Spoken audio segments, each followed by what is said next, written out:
Imagine having an entire encyclopedia full of information, but the pages were all out of order. Well, that's sort of what Hamilton historian Tom Glover deals with on a regular basis as he works to establish a full history of the Trenton and Hamilton area. On tonight's Moment in Time, we examine his passion for history and what it means for the rest of us. In 1934, for my collection from the Eleanor Luscombe shirts. Tom is a collector. He loves it.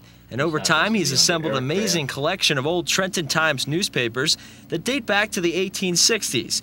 Giant books stacked as high as himself in some places inside the Hamilton Library basement, and there are countless pages from our past. Make that millions of pages, yes. And it's something that you have to really love history to do it, and I'm in my glory when I'm going through them.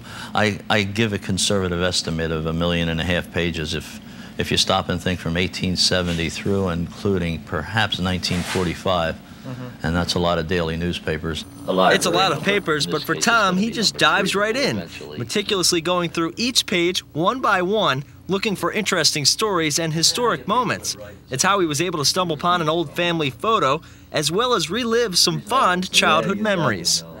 I'll get going through some of these Times newspapers, and one of my favorite comic strips back in the early years of my life in the 40s was Wash Tubbs. And I'm still reading the old Wash Tubbs. They still got all the funnies are in there. As I say, I love it. And I'll tell you why. I was going through a 1944 paper, and during World War II, the Trenton Times devoted many, many pages to inductees into the service. And here's a picture of my brother, Leonard V. Glover, has just been awarded the Distinguished Service Cross for X number of missions over Germany in his B-24. And my brother didn't even know that photo existed. Now Tom is trying to give that type of gift back to the public by amassing an index of local history on a computer database that can be used to find things for research or just for enjoyment.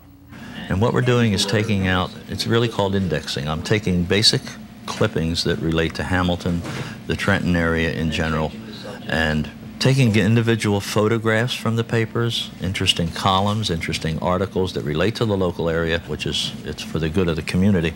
Tom is also putting together a list of the old bygone days columns and carefully adding important photos and articles to the list, including things like deadly storms, the European invasion, and the day former New Jersey Governor Woodrow Wilson was elected president.